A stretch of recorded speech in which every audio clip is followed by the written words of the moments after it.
and welcome to the Cookouts D&D 101 stream, where we, me being Bendacor, Gloss and Gadgets, Elocrity, and Sin, we take you through the wonderful process of building your own D&D character. We talk about everything, about what is a D&D character, how it works, what are all the different parts, and then if you follow along with us, you can build your own character. Right now, there's a couple of specifics we have to go over. We have to mention.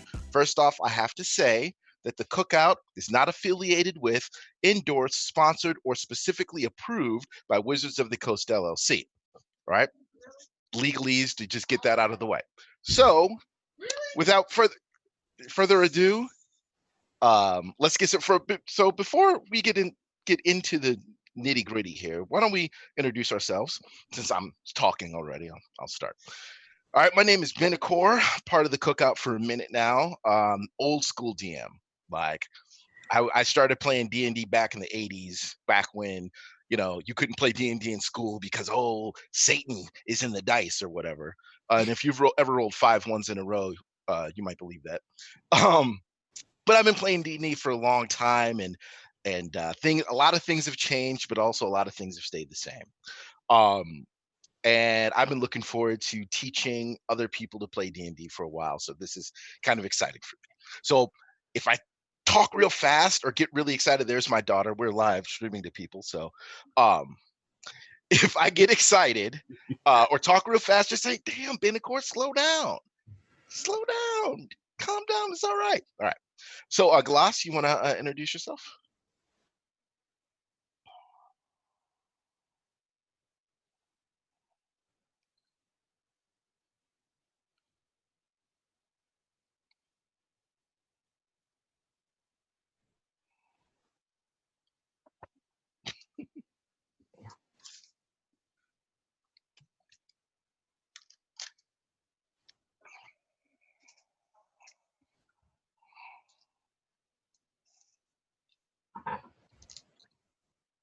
All right.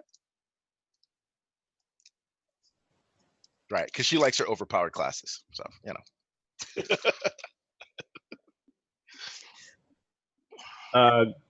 Gloss, apparently the chat can't hear you.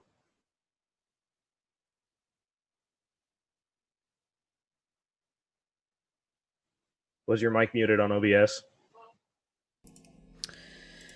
Hello, everybody. You can hear me. You can hear me now. Would you like to know why you couldn't hear me? It's because I have this very cool sounding voice mod, which you can now hear. And sometimes OBS likes to forget that I have a very cool voice mod, and it just switches it off. She's got all the toys. Yeah, so, if everything couldn't go wrong tonight, it has. It has. So yes, I am Gloss and Gadgets, also known as Leonie. I am a storytelling DM, which means I'm really loosey-goosey with the rules, and I like throwing a lot of dice, and literally my sessions are my players sitting there for about 4 hours, and I sit there and watch them like this. And okay. It is true, it totally happens. And also in terms of my playstyle, I love me some paladin power. So yeah.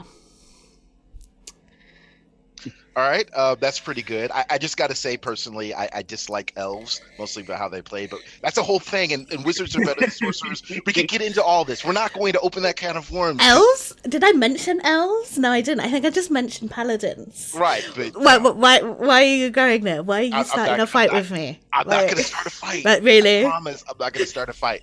So all right. He's gone from one thing he's wrong about to 2. I'm not wrong. All right, Elo, drop the knowledge, buddy.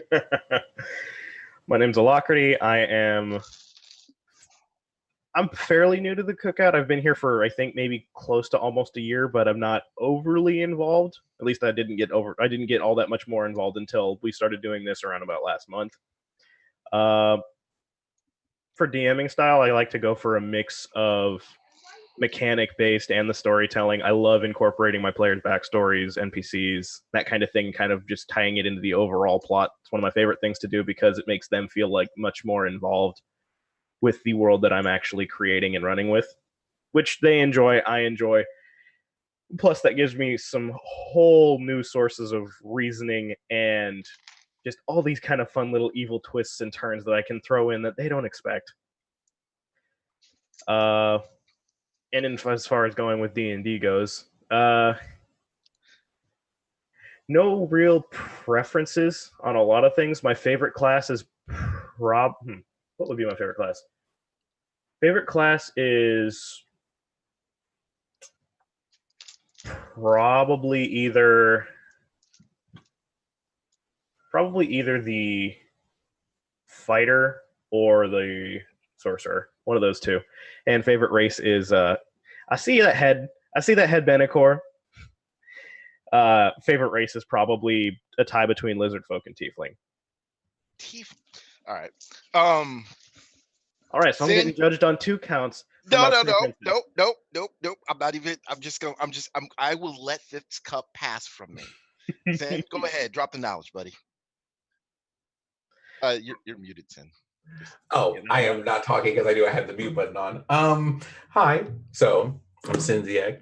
I am about as new to the cookout as both Alacrity and the Gloss are.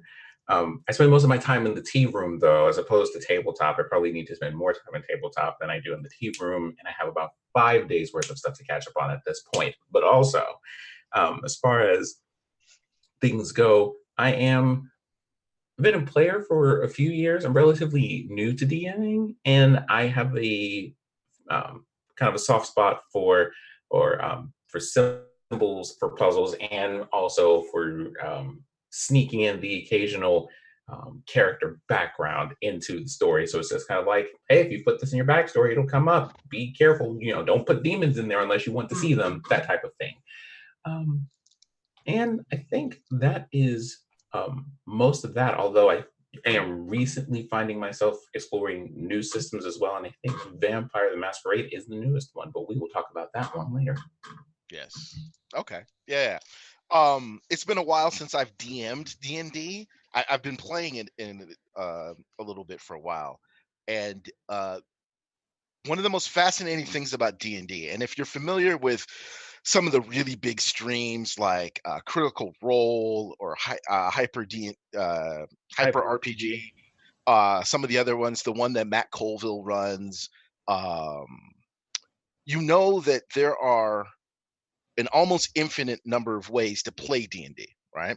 Gloss was mentioning she is a very story narrative-driven, narrative-focused DM, where the rules and the stats, they're nice to have, but she's not really worried about it. She wants to know what your character is doing, how they're going to get it done, right?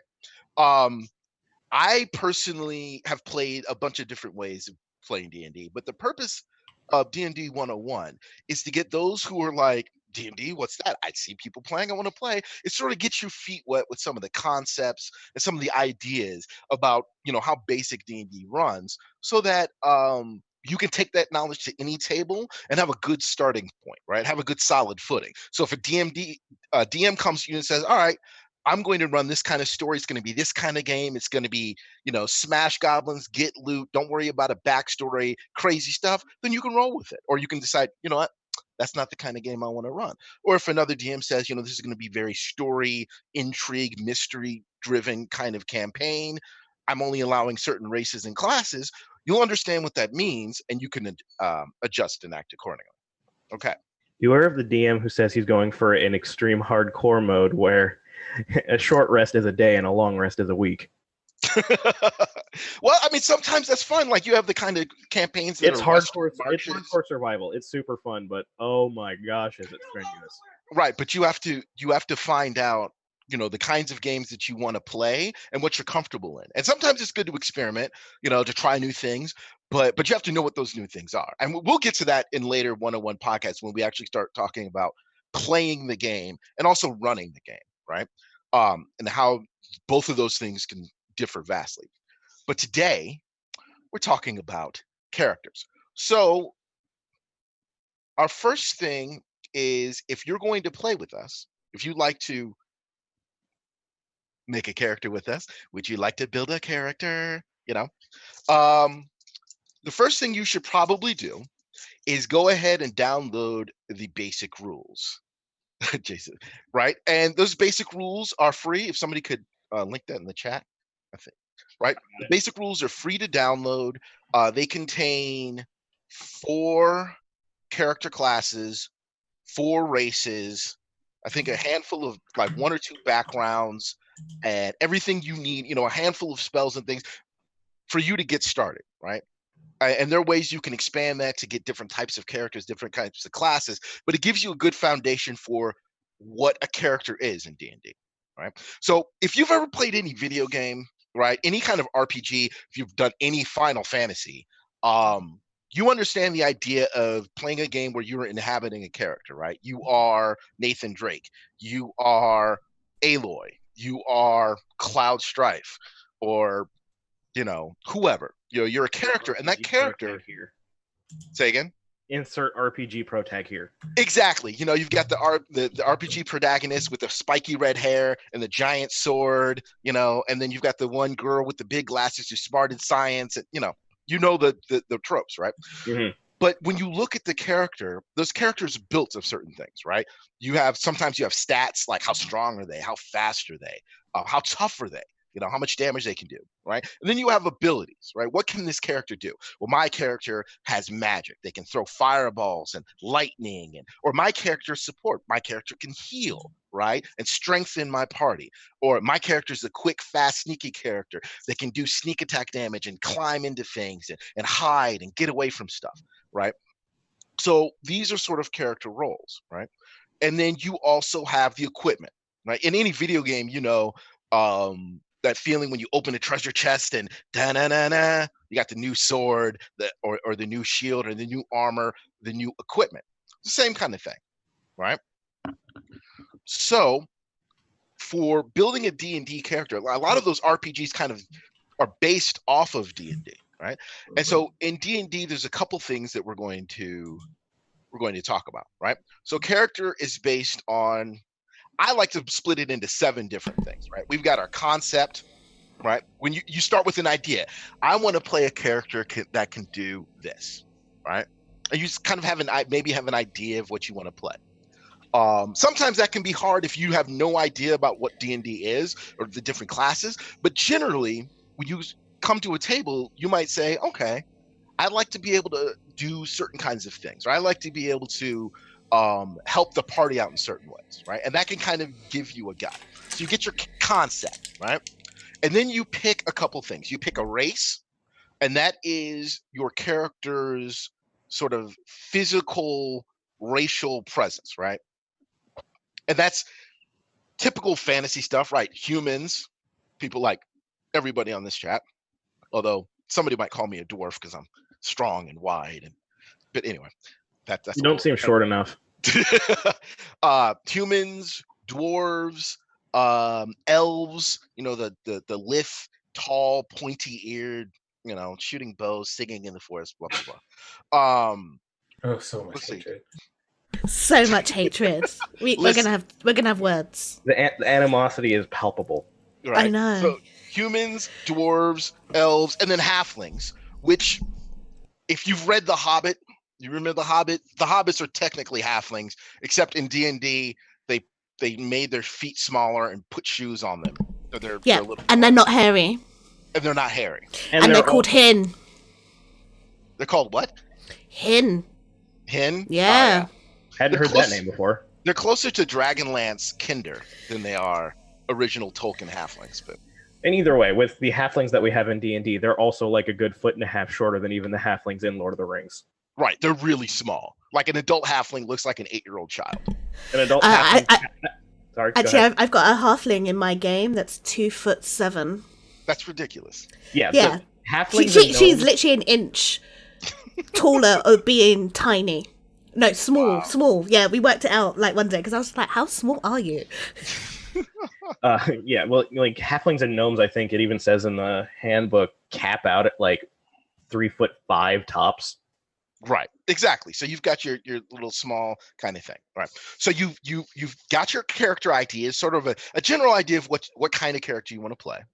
And you don't have to have that. If you don't know, that's fine. Sometimes the DM or the story that you're going to play in, or just a combination of races and classes can kind of, give you inspiration. And if worse comes to worse, you can go on to, whotheFismyCharacter.com and have it generate one for you, which is a whole other thing. We can talk about that later. But you got your concept, you've picked your race, and then you generally, depending on how you're building your characters, you pick a class. Now, a class is in D&D sort of the profession, the adventuring profession your character does, right? And they're kind of split into roles, right? So what does your character do generally when they're confronted with an obstacle, whether it's, a monster trying to swallow the party whole, or some hoity-toity lord who wants to throw you in the dungeon because you slapped his head jailer too many times, or you robbed the coffers blind and are trying to get away, but you got caught, whatever, So when you pick a class, for the basic rules, there's a fighter, a cleric, a mage or a wizard, and a thief or rogue, right? So the fighter, kind of self-explanatory, right? He or she fights. They're the person who stands in the front with the big F off sword, or maybe a shield or an axe, and they go toe to toe with the bad guy. They're trading blows, swinging and slashing, and the monster's clawing and biting, and the fighter's laughing, it's blood is spurting everywhere, and everybody looks on in horror. That's your fighter, right? Then you've got your sneaky, right? Your quiet rogue. Now, they don't have to be quiet, but typically the rogue is the one who stands in the back, slinks around, maneuvers for a sneak attack, does a lot of damage, and then fades away. They can do a lot of damage, but typically they're not going to go toe-to-toe with big bad guys, right? Then you've got your wizard, master of the arcane arts. They're the ones who cast spells, the stereotypical fireballs and lightning bolts and magic missiles and stinking clouds, all the kind of magical effects that you would expect from D&D, the kinds of things that can turn battles and lay foes to waste. But they're really, really, really squishy, right? If the bad guy gets on the wizard and can club him in the head with a giant maul, that's usually a bad time for the wizard. And then finally, you've got your cleric, your healer, your support. The clerics in D&D 5e are pretty strong. It's my favorite class, because I wonder why.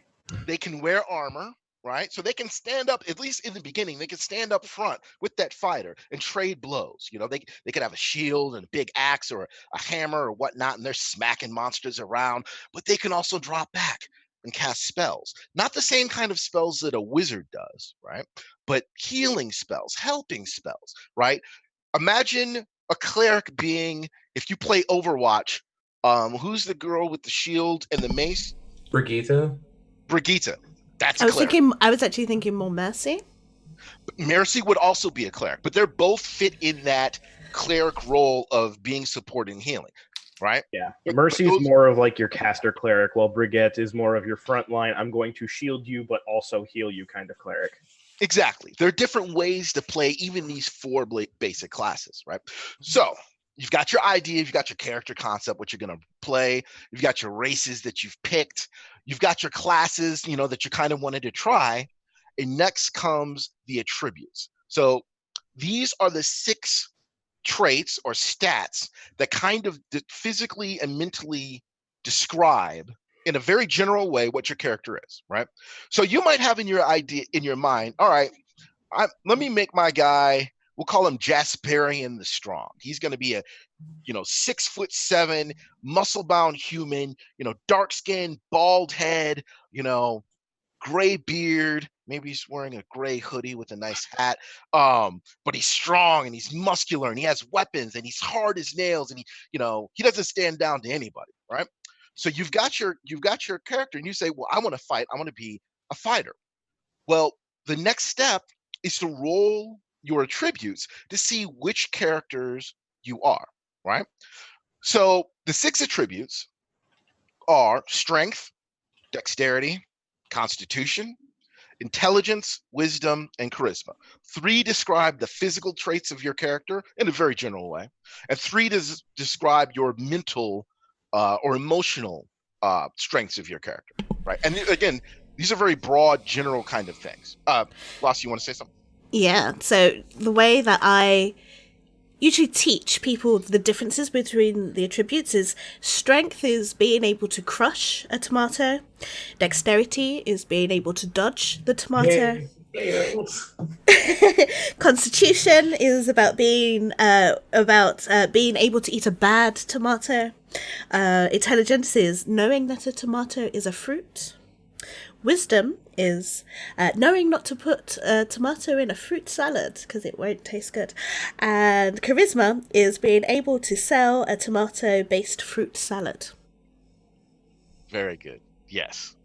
Okay, I was upset. I was going to be upset for a quick second if you said charisma was to seduce the tomato because I've seen it. I was tempted. Did you see me pause? It was in my head, but no. It's the ability of being able to sell the tomato fruit-based salad. That's excellent. I'm going to steal that, Gloss, because that's excellent. That's perfect. So yeah, like you've got your 6 attributes, and the way you generate these attributes varies. Some tables do something called point buy, where you have a certain amount of points you can put them into different characters. That creates a party that's very even. So nobody's stronger than anybody else, but it's also kind of boring, right? There's nothing beats the idea of being able to roll some roll some dice, right? So the standard D&D way to generate attributes is you roll 4 6-sided dice, one of these, the standard kind of die you find in any board game, like Monopoly dice. You get 4 of those, piss your family off by stealing all the Monopoly dice. And you roll them 4 times, right? And then you drop the lowest one. So your stats will range generally off your dice from 3 at the lowest to 18 at the highest. Now, a 3 typically means that your character is very, very poor in that stat. So a strength of 3 means you barely have enough strength to move your own physical body. You can't lift anything. You could be very sickly. You could be very, you could actually be sick, or you could be just very obese, or whatever, however you want to describe your character being really, really, really weak, right? But an 18 in strength could mean that you have the kind of, earth-shattering Olympian, the Mountain from Game of Thrones kind of strength, where you can bend steel and pick up cars and, grab an alligator by its mouth and just open it up and give it a little smoochy smooch on the cheek, whatever. Or your high strength could be something like, you might not have all these muscles, but you have such core inner strength. You got that wiry strength that people don't suspect, right? And if I show something, will it show there, Gloss, on the? If you show it to me. Okay. I don't have to do that yet. All right. But remember, so our dice ranges from 3 to 18, right? Obviously, the higher the better. And typically, your attributes are tied to a class, right? So the fighter that I would be creating, real standard kind of fighter, usually their most important trait is their strength, right? Because if I'm going to go toe-to-toe with a monster, I want to be able to hit this sucker really hard, right? I want to be able to wallop them with whatever I'm using, and that's going to be determined by my strength. Right? Now, there's some things that get added in there. We'll talk about a little bit later. Dexterity, like Gloss said, is the ability to throw or to dodge the tomato. It's a measure of both how hand-eye coordinated your character is and how quick they are. Right? So obviously, a character who's going to be real sneaky or real fast, you're going to want a high dex. Constitution is how, like Gloss said, can you withstand eating 5 rotten tomatoes without, getting sick all over the place, right? That's how internally strong you are, right? How tough you are, how much punishment you can take, right? And that can be useful for any class, right? Intelligence, I always think it's really interesting how intelligence and wisdom kind of get played off one another. Like Gloss said, intelligence is knowing that, knowing that a tomato is a fruit. And wisdom is knowing that you don't put a tomato in a fruit salad. Mm-hmm. Like, that's perfect. The other way to look at it as well is intelligence is book smarts, wisdom is street smarts. Right. There's Yes. also knowing that ketchup isn't freaking jelly.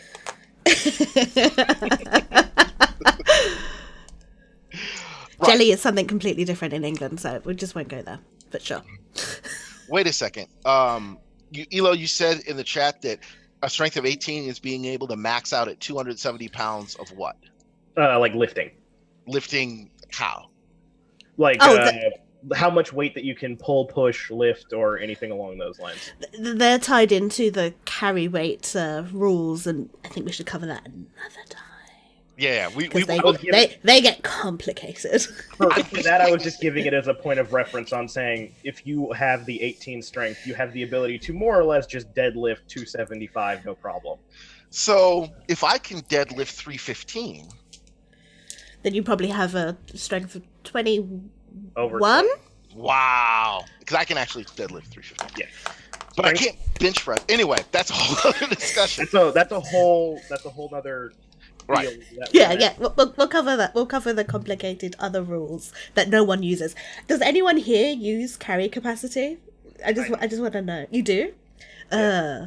Gross. I've used it just because like one of my players was he built his entire character around being able to lift, carry, and pull as much as possible. So he made a Minotaur. He had 20 strength. So with the Minotaur, he had powerful build, which doubles his carrying capacity and all that. And then he also enchanted his longsword to also make to have charges of enlarge reduce, which also again doubles your carry weight. Oh, So fair the enough. when he Yeah, was if on it's built around the player, then fine. But just having it for the sake of it. At like level 10-ish at this point, could more or less carry him. He could carry him almost about a ton. Nice. I once had a belt of dwarf of fire giant strength, and I had strength of 26, but she was a 75-pound elf, so we used it funny a lot. Like I'm just like, yeah, I'm gonna push this statue over. Right. It's really interesting. Like you can, because D&D is a simulation game, right? Like the areas where you get into the realism versus simulation versus fantasy can get really, really strange depending on what the players do and what the DMs do. Like Reef was talking about using carry capacity in the game. I've been in games where instead of using strict weight, you use size, right? So you could carry, depending on your strength, you could carry like a number of large things, a number of medium things, a number of small things, right? And then at a certain point, like you were just slowed down, but he had the sheet written out, so you just write it down, which made sense to me. But that was more of an endurance, Western marches. You know, can you survive the adventure and get back before the end of the night, or your character's lost forever? As opposed to a reoccurring, you know, story-based campaign, which as long as it's not ridiculous, you're not trying to stuff a wagon and a mule in your back pocket, a la Link. You know, Legend of Zelda, right? Because Legend of Zelda, he's like, I got this little pouch. Oh, look at that. A raft, a ladder, another ladder. Unless you're trying to do that, for most DMs, it doesn't really matter too much, as long as it's not ridiculous, right? You've got portable hole. Right. Or unless you have bag holding. or bees. For the most part, overall, I have no problem with the wizard wanting to carry the barbarian's battle axe just because. Trying to use it's another thing, but just carrying it, nah. Right, exactly. Unless the wizard's super, super weak, it doesn't matter too much. And then the last stat is charisma. And as Gloss said, this is the way that you can convince somebody, hey, that tomato's looking great. You know, don't worry about the blemishes. You really want this tomato. It's tasty. I mean, or in Elo's case, you know, that tomato's been looking at you. It's a little saucy. It gave you a little wink. You know, I've got a spell that might animate that tomato for you. You know, you take it into the greenhouse, do what you got to do. You know what I'm saying? I'm just saying. Y'all was talking about bards. Listen, but come on, I want to roll some stats. Like I got my dice out. I'm ready. All right, so yeah, let's go ahead and roll these stats. So if we look at we're using Roll20, and as you can see on the screen here, we've got our cookout, our cookout Demo character sheet PC. here, right? And what we're going to do is we're going to roll some basic stats here. Hold on. That's I got a 6, a 5, a 5, and a 1. nice. You should know I always roll very high. All right. So I'm going to roll them just one at a time. All right. And you'll see them appear kind of on the screen. Look at that. That's an incredible roll. I rolled 3 6s and a 2. So what I did was I rolled 4 6-sided dice, and that D1s means I drop 1. So I get the top of the highest dice. Reef wants to see people's actual physical dice. I'd have to lose my camera. I've got a bunch of dice, but I'm just rolling them on here so everyone can see. So 18 is a really high score, right? And I should probably write that down somewhere. All right, so I got a 18.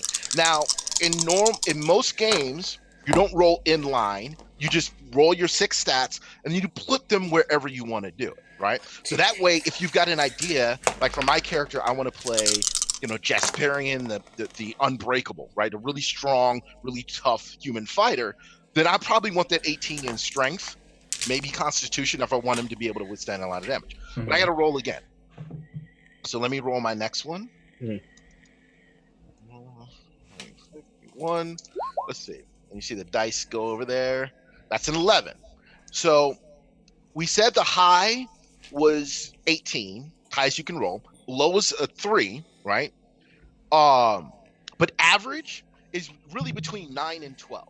That's your basic average person, right? In D&D, a 9, 10, 11, 12, they're around average. I think 11 and 12 is +1 to win a tribute, and so on. So I got an 11. That's not 12, 13 is +1. 11 is still a 0. Yeah, 10 and 11 is average, and then 8 and 9 is -1. So let me roll my third stat. It's another 11. All right, that's cool. Let me do it again. And for me, rolling stats is probably one of my funnest things, because once you get this collection of stats and you start thinking, you can start really imagining how this might fit into your character's existence. So here's a 14. That's pretty good. That's above average. All right. So I've got 4 stats. I got to do 2 more. It's another 11. I sense a theme here. Maybe I need to go get a slurp. That one amazing stat, and then everything else is just subpar. Be a bard. And a 16. That's not bad. That's not bad. So I have an 18, an 11, a 14, 11, and a 16. Okay. I have a 16, a 13, an 11, a 15, an 18, and a 14. Say that again? You got a what now? I have a 16, 13, 11, 15, 18, and a 14. That's a great character. That character is going to be a badass. Yeah. All right. So for me, my character, Jasperian, the Unbreakable, he's going to be pretty strong. So I want to put my 18 in strength. Right? Because I want him to be the strongest person imaginable, be able to just smash foes and open doors and whatnot. And my second highest stat, I want to put in Constitution, right? I want him to be tough. I want him to be the rock upon which our enemies break, right? I want him to be able to take hit after hit and still keep moving. So what you're saying is you want your character to be Bane's knee while the enemy is Batman's back. Yes. Oof. Yes. Excellent. Oof. Now, as a fighter, I probably want to be kind of quick too, right? So maybe I'll put the 14, which is my last, above average stat, in dexterity. That means I might not be the fastest person in the world, but I'm pretty quick on my feet, right? I've got decent hand-eye coordination. If I got to throw, an axe or a mug of beer at a mofo, I can do it, right? And then everything else, they're all 11s. I can just assign them to whatever. What's everyone making? You're making a fighter, Benty. Yep. What are you making, Elo? I'll probably make the rogue. Sin? Well, I very well may decide to be that classic wizard there because, hey, the magic guy. You're making the girl be the cleric. I mean, I'm No, not it's fine. making Fine. her No, it's be fine. the No, it's cleric. fine. No, it's fine. I'll be a badass cleric. Do you want to be the paladin? I would be the paladin, Right, but we're doing the basic. but we're doing the basic rules, so I can't. So I guess I should be a cleric and just make it a paladin. Like... You know, I could. Well, you I could mean- make a cleric who believes from the bottom of her heart that she is a paladin when she's actually not. Yeah. Well, I mean, considering that, cleric is the other magic option on the table, I could be either one. All right. No, so I my just dear, wanna- you have your first pick. I just want to mention, so you notice in the screen here, I put in my numbers, 18 under strength in the little box, and I have a big 4 above it. So what does that mean? Right? So your stats give you bonuses to everything or penalties, depending on how high or low the stat is, on everything you want to do, right? D&D is based around the D20. That's right, that D20, and it's actually on a 20. So whenever you try and do something, whenever you're trying to accomplish a goal, whether it's fire an arrow at somebody or pick a lock or scale a wall or seduce a tomato, you have to roll. Typically you're rolling a D20, one of these, and you're adding something, right? And in this case, you add your core stat that roll is based off of, right? So I'm a fighter. If I'm going to hit somebody, I'm going to use my strength to try and hit them. So I would roll a D20 and I would add 4. There's some other things that are going to be added onto that, including the proficiency bonus. We'll talk about that in a minute. But I would roll a 4. So every time I try and hit somebody, whether it's a sword or an axe or a table leg or a turkey leg or, another person that I just picked up and hit him with it, grab this fool and hit him, the other fool with him, I'm going to add a 4. That's pretty good, right? On a, because that's almost 1/5 of a whole D20's range, right? So we can see an 18 gives you a +4, a 14 gives you a +2, a 16 gives you a +3, and the 11s all give you no bonus, right?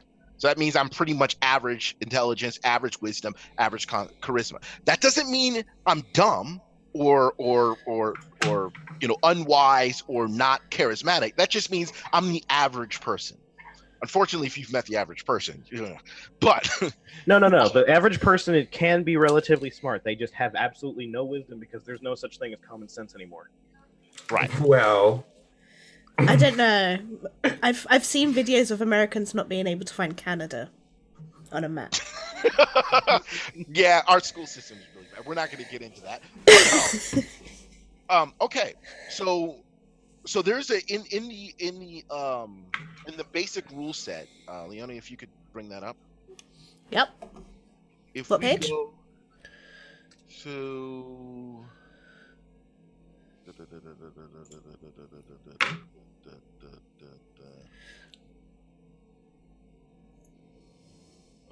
all right, page 9, ability score modifiers. Right.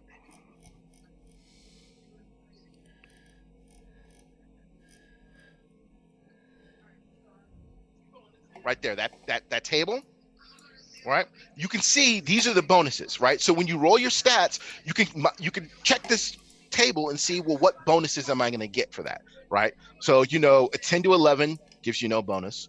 A 12 to 13 gives you a +1, a 14 to 15 +2, 16 to 17 +3, and so on and so on. By default, you cannot get higher than a 20 at character creation, I believe. I think that's still a rule, For right? 5th edition, unless you get to a max level barbarian or have equipment that lets you do so, you actually just can't exceed 20, period. Oh, okay. Well, that makes sense. I didn't know that.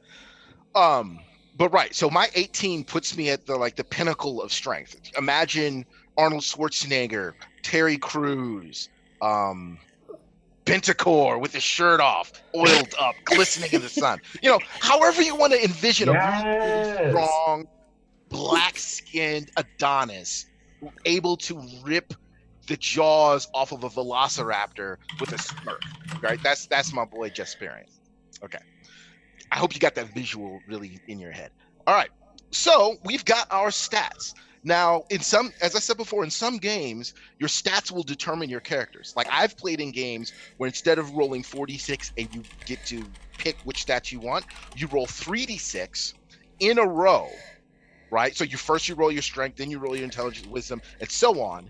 and you keep what you get, and you could sub your lowest roll for 15, and then from that you decide what character or what class you can be.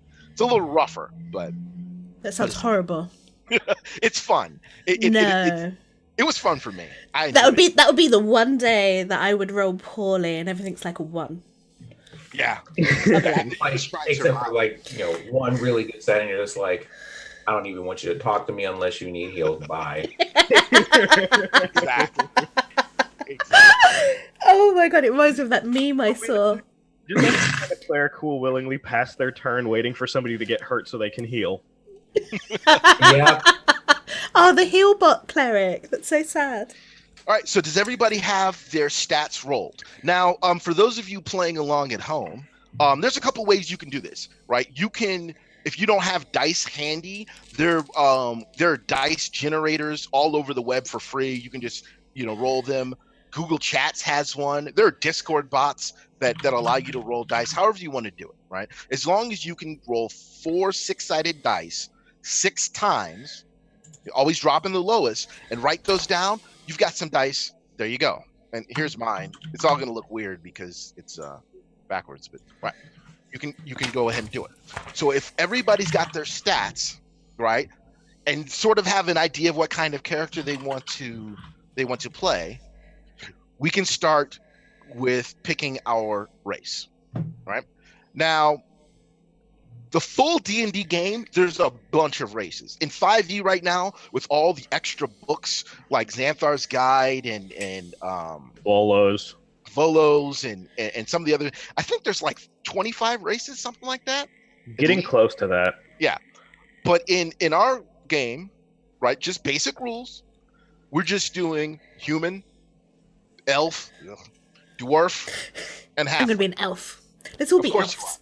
Let's all be elves. All of you be elves. I'll be the human. That's fine. I'll take care of the little pointy-eared children. All right. But what are you calling a child? We're going to be 3 to 4 times your age. Yeah, we're all going to outlive you. Not if I don't tank for you. You won't. But Hey, I'm a cleric. I could tank. What? Well, so the reason why picking a race is important. Now, if you listen to me talking about Jasperian, right? This character, this muscle-bound, magnificent mound of malice. Check the alliteration. But bars. You already know that I'm thinking about a fighter. I'm thinking about a human. If you don't know what your race and your class is, that's okay. But just know that the 4 races also give you benefits and bonuses, right? So what do we know about humans in D&D? Right? If we look at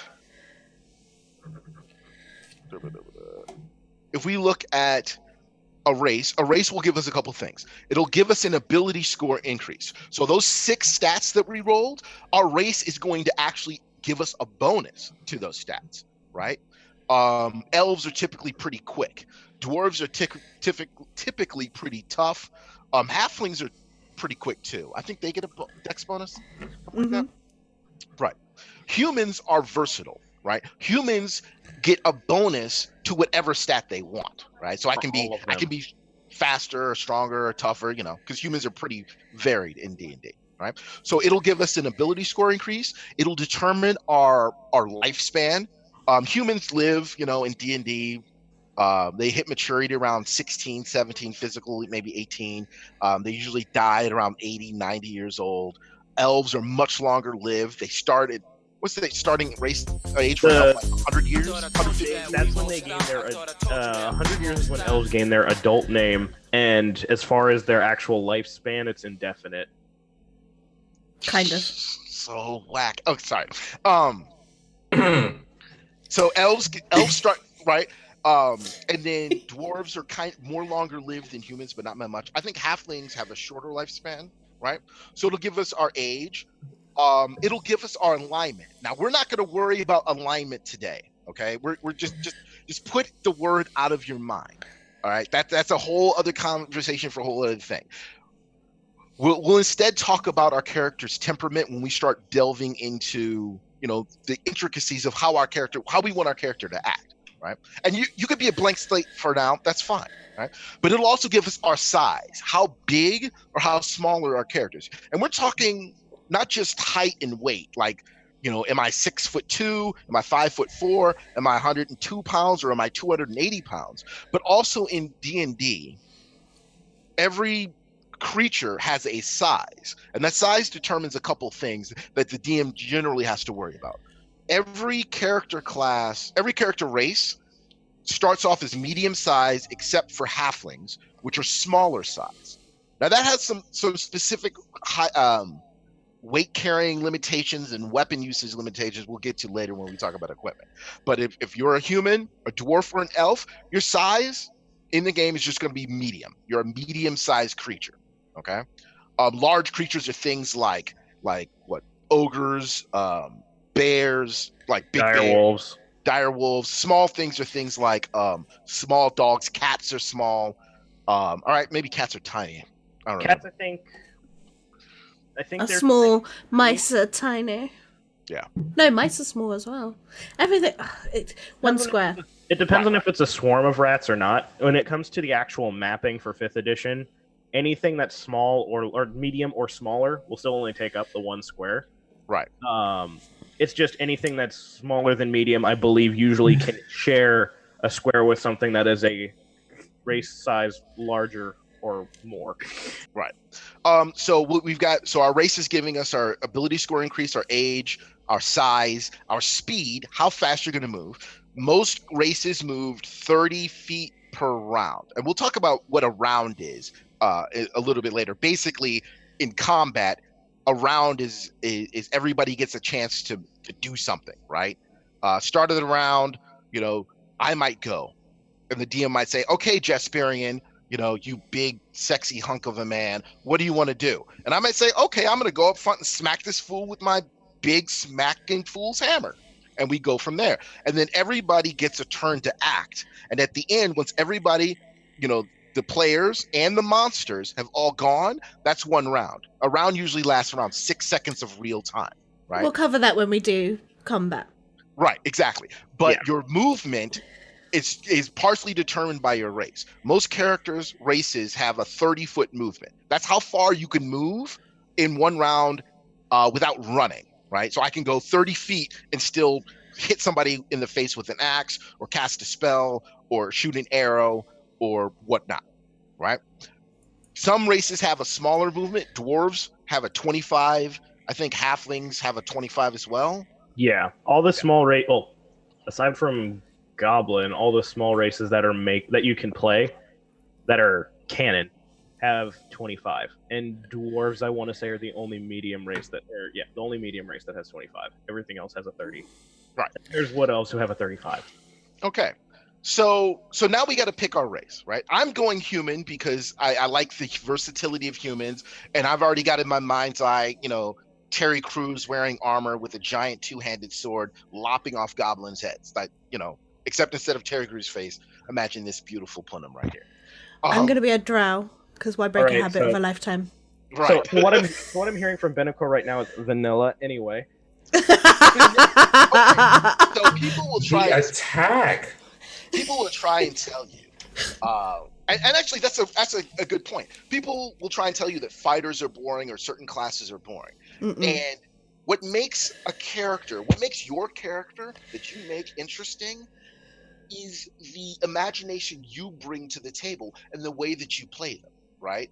So yeah, you can imagine just a boring fighter just walks up to a monster and smashes it, but maybe my fighter has more of a WWE flair. He announces his move every time he does it. He expects cheers from a roaring crowd. If he doesn't hear cheers, he makes them. It's a good thing he's not a caster. Seriously. So Draven, let's go. Exactly. So he's that one henchman from Jackie Chan Adventures. Exactly. Eli, what you Eli, what you making? What race?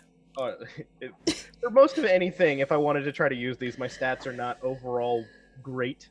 So I'm probably, for the sake of trying to salvage this, I'm probably going to go with a high elf rogue. Excellent. And Sin, what you making? What race you choosing? I think I am going to be a halfling cleric. Okay, we got. Oh, okay, then I'll change my race to wizard. Like, sorry, my class to wizard. I snuck it in on you in the chat there. I wanted you to see that, but I didn't see it. No. But if I'm going to do this, I'm going to need a prop. So give me a moment while I step away from screen. I will be back for like 2 seconds. This is gonna be good. Props. Oh, Love it. Gabby, would you get me the katana, please? Oh my god. I have a whip. I'm a drow. Shall I go get my whip? All right. This is where everybody takes a break to So go everybody get has everybody has their fighter. The luchador, exactly. Shadzar. There's actually a pugilist class. It's a homebrew that has a luchador subclass in it. I would totally play that. But anyway, so we've got our stats rolled. We've picked our race. My daughter just kneeled to hand me the sword. Adorable. I'm not going to bear the blade because Taking a life? No, don't disrespect the blade like that. And I don't want to get the stream in trouble. Can you bear the blade? Yes, but do it over there, not near me, and not near the dog. All right, so we've got our race and we've got our class. Now, if you've got the basic rules ready, it can tell you some of the things about what each race gives you. Like the dwarf gives you an ability score increase to your constitution by 2, right? So if I was a dwarf, my constitution would go from 16 to 18, right? I'd suddenly become that much tougher, right? Being a dwarf also gives me, my speed is 25 feet, and it also gives me some abilities, some racial abilities. For instance, dwarves can see in the dark. They have something called dark vision, which is if there is low light, they can kind of still see. Where a normal human, it's too dark for a human to see. A dwarf can see almost like a cat can see, right? That's pretty cool, right? Dwarves also are resistant against poison, right? So if somebody tries to poison you, you're tougher against that. Dwarves automatically can use battle axes and hammers. Any kind of hammer, any kind of axe a dwarf can use. That's pretty nifty, right? And the dwarves have abilities with tools and with sensing stone, right? We won't get into the well, I guess we could get into the sub races. Should we? Yes. Sub races are somewhat important, especially like for dwarves and elves, because they also have a bearing on your stats. Okay. Why don't you guys cover this the race the dwarf and the elf races so I don't ugh. Okay. So I started on dwarfs, so Elo, you want to cover dwarfs and then Gloss can cover elves? Yeah, I Yeah, can do no elves. problem. Since we're strictly And since sorry. playing the halfling, so you can do it last. Okay. So with the dwarf, we're going to pretty much be breaking this down into the main 2 sub-races that they have in the player's handbook. There is a third dwarf sub-race that I believe got added called the Duergar, which are essentially the drow of dwarves, but they are more hated than the drow. Yes, Sam. Are they? Yes. Are they? Yes, because Drow are hated by the elves more than anybody else, and the dwarves still don't like them because they're still elves. Duergar are equally as hated by the elves and dwarves and everybody else. But we're not getting into Duergar right now. The main 2 that we're going to be covering is the Hill Dwarf and the Mountain Dwarf. So being a dwarf in general gives you what normally would end up giving you a +2 to your Constitution. That's just going to be the flat bar, regardless of what subtype you pick. If you are a hill dwarf, you get a +1 to your wisdom. And if you are a mountain dwarf, you get a +2 to your strength. For the sake of the fighter that you're making, mountain dwarf would be the one that's more beneficial, since it gives you the +2 to your strength, which would increase your strength score to 20, and the +2 to your constitution, which would increase it to 18. For the hill dwarf, with having wisdom, it's not necessarily that it would be bad for your character, but wisdom doesn't necessarily seem like his forte. Listen, I'm not making Kevin Hart. I'm making Jasperian Terry Crews. Terry Crews is not a dwarf. Terry Crews is a beautiful, bountiful human being. Yes, he's also a paladin. So I'm going to be a human.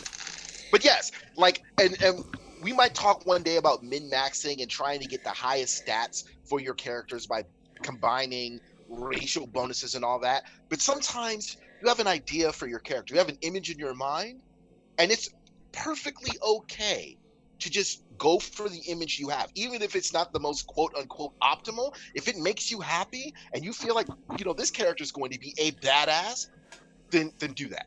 Do the fun option. Do the thing that makes you happy.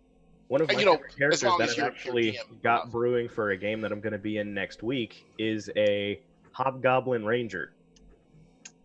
But see, we can't talk about monstrous races because. Yeah, well, then another one that Let's just make it more complicated.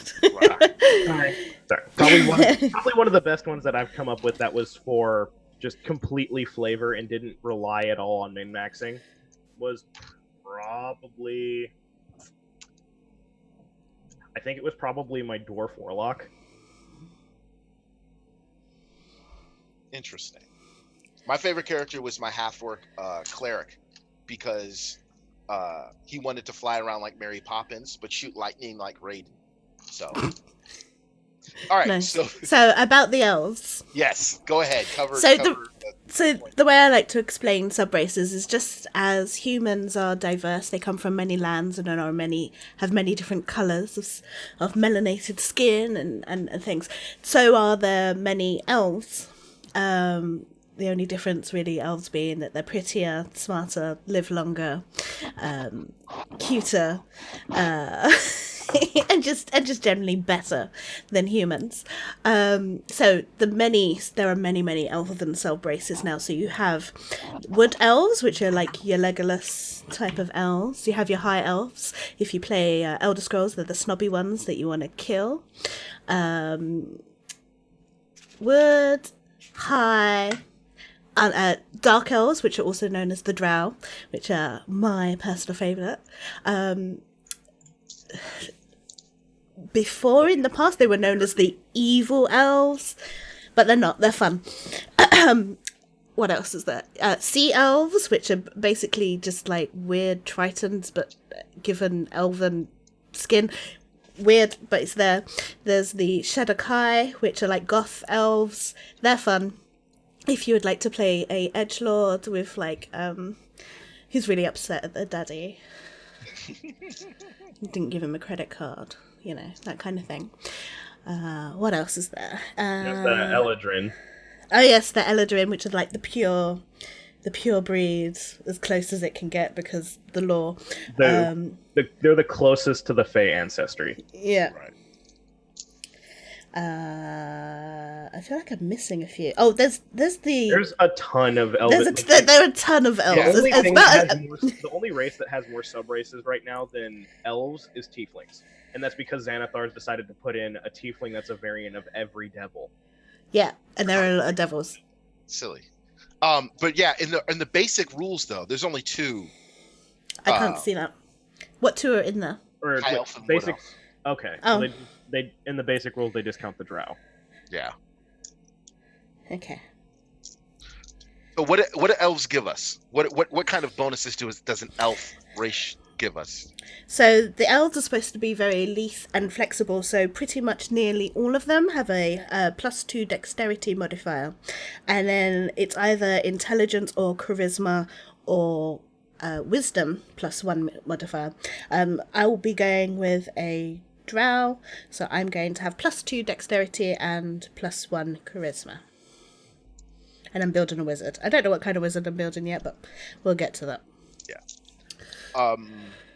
Elves also give you dark vision, so they can see at night like dwarves. They have keen senses, so they're very perceptive. They get bonuses to the perception skill. They get bonuses against certain kinds of magic. They can't be put to sleep magically, and they have resistance to charming effects. Right. And depending on what kind of DM you can have a long rest for 4 hours, but let's not go there because that's a whole mess. That's getting into semantics that we'll probably cover in another segment. Yeah. Probably in DMing. That's covered under. And also, both of the sub races get something called elf weapon training, which means that no matter what kind of so taking a step back, the kind of equipment you use, like kind of weapons you have a bit, you can use, the kind of armor you can wear is generally determined by your class, right? So fighters, because that's what they do, they can wear all the armors, heavy armors, medium armors, light armors. They can use every kind of weapon, right? The other classes have restrictions on the kind of weapons they can use.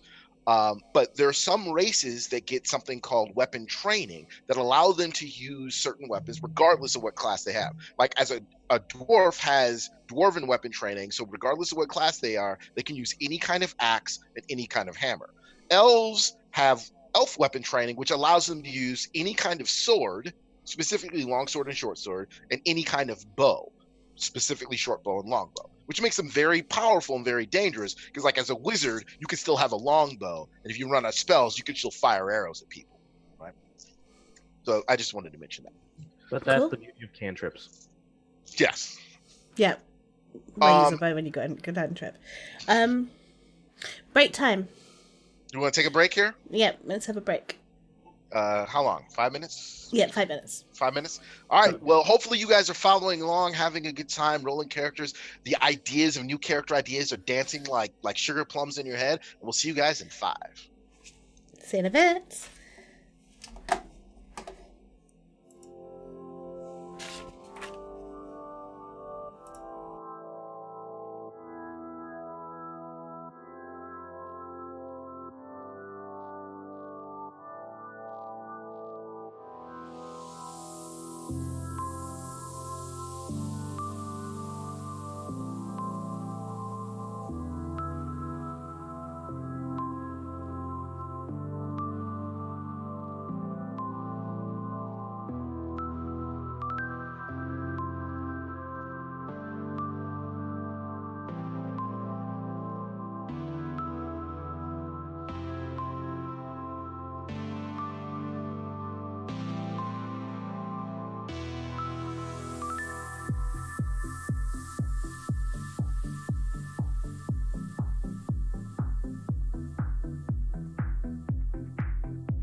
Hello, and welcome back to the D&D 101 Cookout stream, where we are live building characters step by step, roll by roll. Hopefully, you guys are having fun. You've got some dice or some quasi dice, some kind of way to roll, and you're making a character with us, or at least you're figuring out how. So when it's your turn, you know exactly what kind of beefy non-elf character you want to make.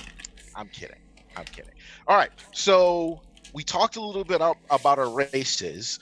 Why don't we have Sin talk a little bit about the halfling race, like what they sort of bring to the table? Sin? Sure. Hey, so about these halflings. Halflings, as everyone has described, are very, very, very small, like very, very small creatures. So they are as close to being a hobbit as you are going to get.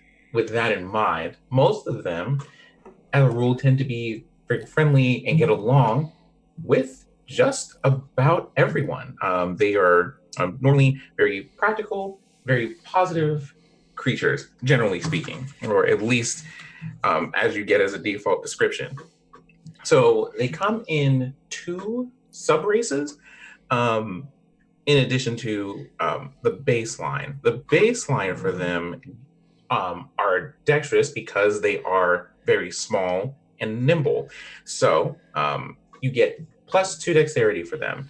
They also have a trait of just being exceptionally fortunate. If they roll a 1 on things, they get to redo that because they're halflings and magical leprechauns, I guess, at this point. They are also surprisingly brave and get advantages on saving throws versus being frightened. So try to imagine one of these things in the face of a fearsome dragon going, well, it could be worse. They haven't eaten me yet.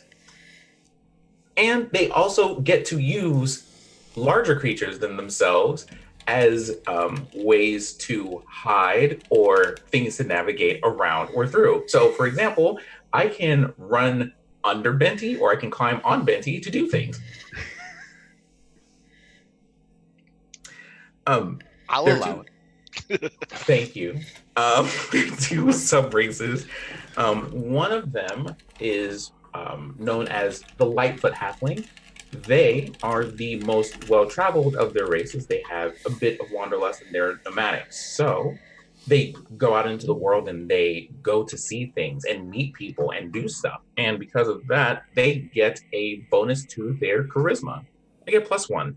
They also are stealthy, which means they get to use Benty as a giant hiding spot, or they get to use elves as a hiding spot.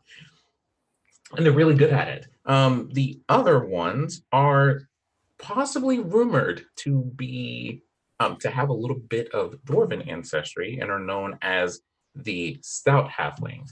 They get an additional bonus to Constitution. They get +1 to that, and they also get resistances to poisons.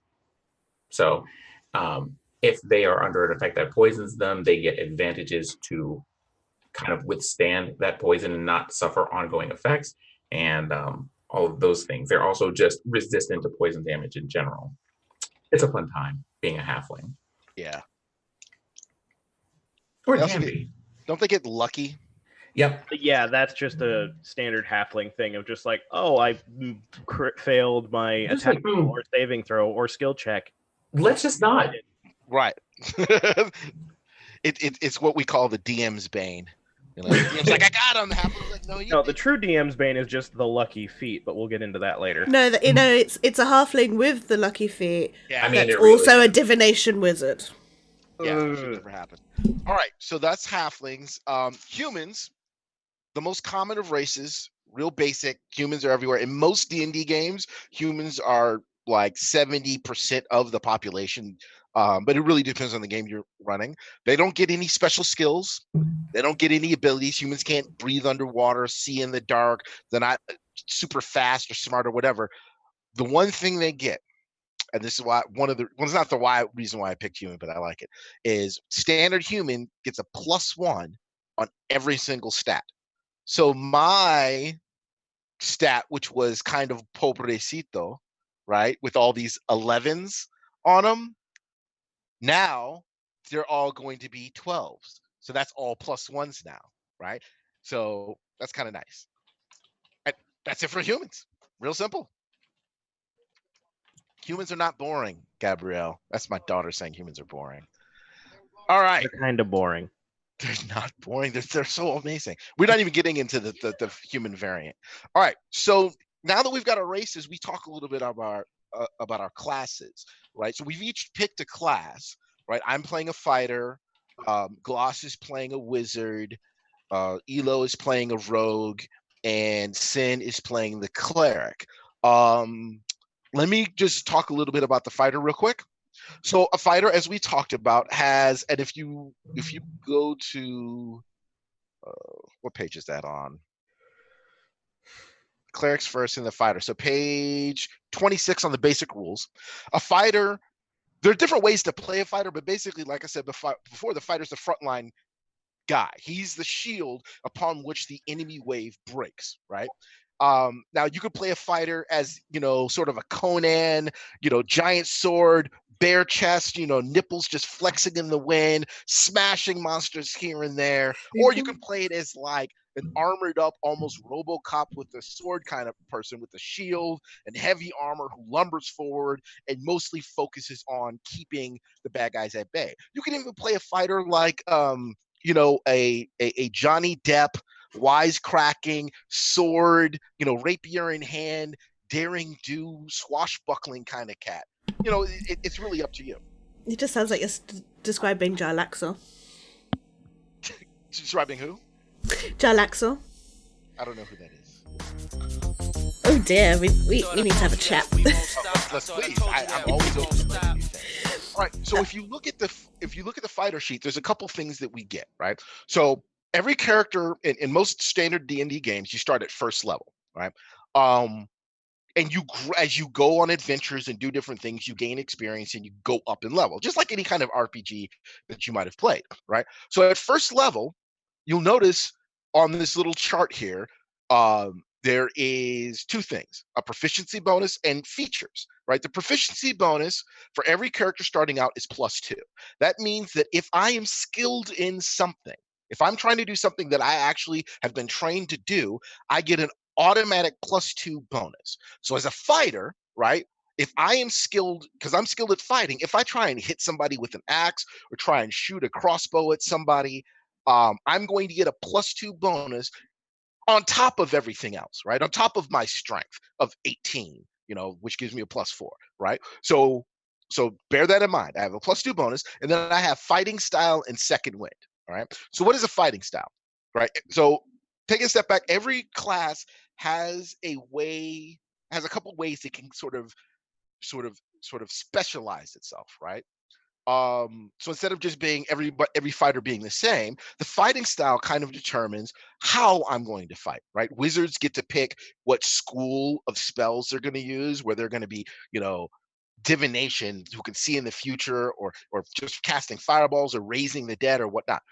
Clerics get certain domains they pick. Rogues get certain archetypes. But as a fighter, I determine at the outset how I'm going to fight, right? So there's archery. If I want to be like Robin Hood, shooting arrows at somebody from the back, whack. If I want to be defense, have an armor and shield and protecting my allies and being tough, whack.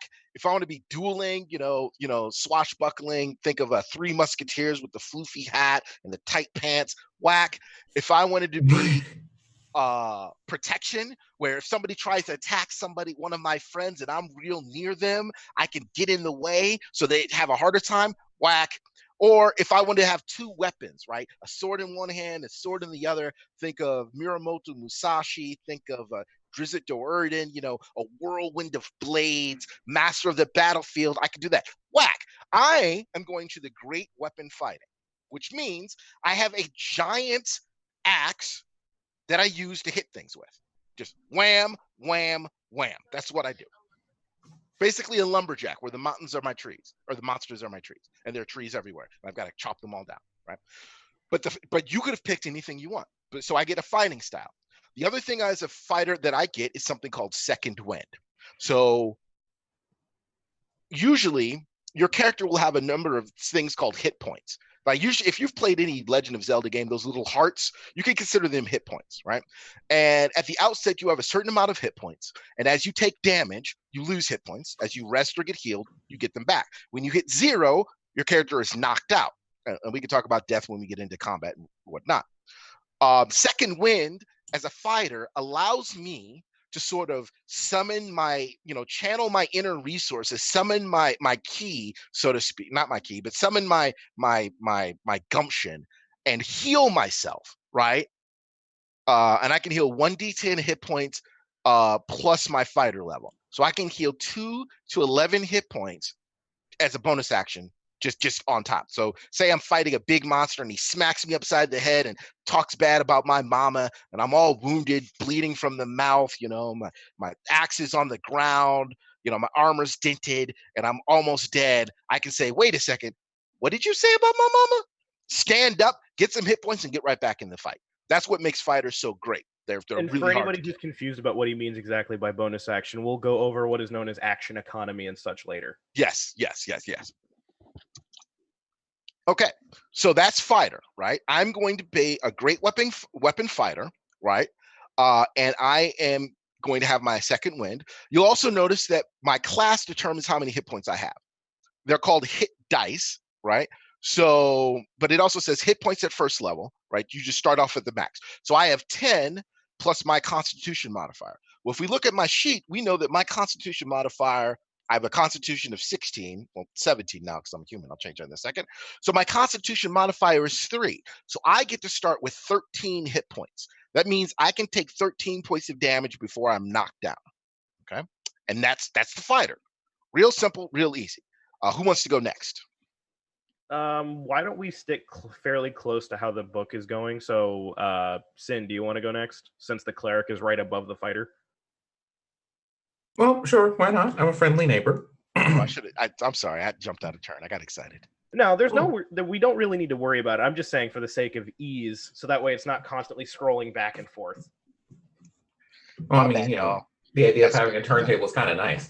But so here, I have decided to play the cleric, which is basically that classic itinerant type of preacher, healer type of person, going around to, spread whatever the message of their God happens to be. And in some cases, if they like you, healing you so that you don't die, unless you're a non-elf. So what we have going on here is, as far as that goes, usually there is what they call a domain. Some branch of basically the branches of deity that they serve, whether there are a bunch of them. Life, there's light, there's war, there's trickery. So basically, if you've ever wanted to be Loki, this is your chance. You also have, what was the other one? Tempest was the other one. So if you ever wanted to be Storm from X-Men in a D&D setting, this would also be that golden opportunity for you to do that too. As far as their hit points go, they get 1d8. So they're somewhat hardy, not as hardy as a fighter would be, not as much as maybe a barbarian or other hard-hitting class would be, but they're right around there.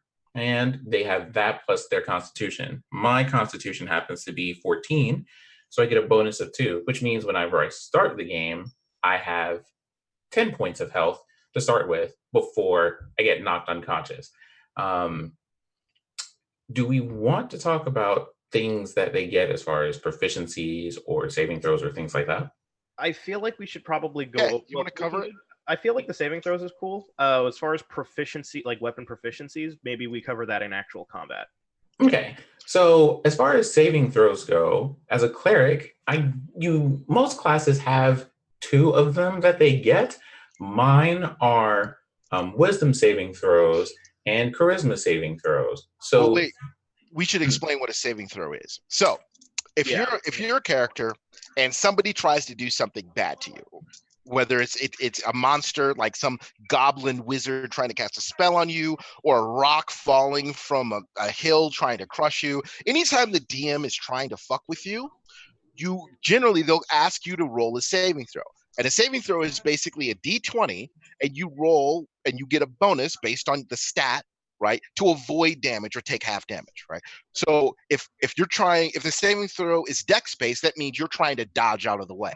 If the saving throw is constitution based, you're trying to sort of survive it, like by not getting sick. If somebody gives you a poison. Exactly. If the saving throw is maybe wisdom based, you're trying to not get tricked into something, right? So every class has 2 saving throw types that they're really good at. Like as a fighter, mine are strength and constitution, because I'm all about being strong and tough. And clerics and rogues and wizards are all different. But that's basically what a saving throw is, right? If somebody's trying to harm your character in a specific way, and you have a chance to get out of the way or dodge it or reduce it somehow or negate it somehow, the DM will ask you for a saving throw. And the DM will have an idea of how hard or how easy that saving throw is depending on what's happening. Sorry, go ahead. Oh no, not at all. And now with that explanation in mind, the ones that I specialize in basically allow me to deal with not being tricked by things like illusions, or not having someone just be able to impose their will on me to do things, or banish me to another dimension, or some other wild thing along those lines.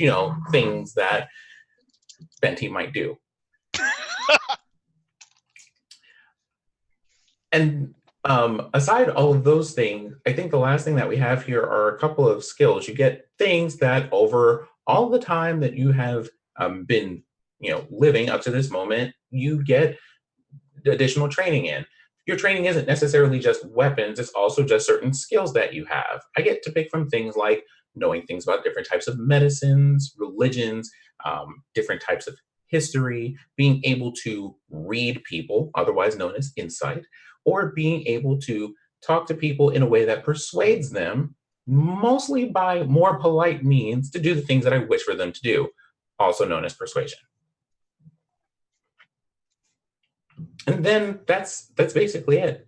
So at level 1, I find out, or we set out the adventure with, here is the god that you serve, and because of that connection, here are the different magical things that you're allowed to do, most of which will involve either healing or giving buffs to people, or in some cases, depending on the god that you serve, being able to do incredible amounts of harm to people. Right. I think the basic rules just has the life domain, I think, is what you have in here. So that's that, and life domain in particular is mostly about 1, saving life, and 2, dealing with the undead. So that means I am bad news bears for skeletons and zombies and demons and vampires, and just here is me holding up my holy symbol and you running away because you do not like seeing me come to your house. Life clerics are the mercy that scream heroes never die, while at the same time just being like, be gone, Satan. Yes. I want you to have as your symbol a bear with a frowny face on your shield. So you want to know what's funny about that is that in another time, I am actually a paladin who is bear themed. So that is a thing. We can make that happen. Wait, you're bear fiend? Oh, we'll talk about that off the stream. Yep, I don't know what that is. Oh, bear themed, as in themed of. Gotcha. Oh, I thought you meant like a bear fiend, like half bear, half fiend. That's also one of my favorite random D&D DM encounters. Lots of bears. Best used when there shouldn't be any bears. You're in the tavern. Surprise bears! Drop bears! And so I'm going to need everybody to roll initiative for me. Why? Because you're about to be swarmed by 11 bears. We're on an airship!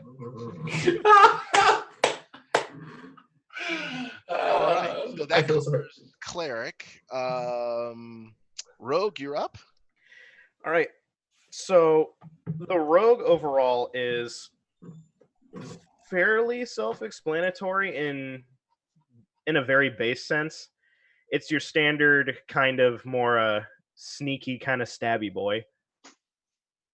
The hit points for a rogue are a D8 So it's the same as a cleric, and majority of classes from the player's handbook run off of a D8 for their hit points.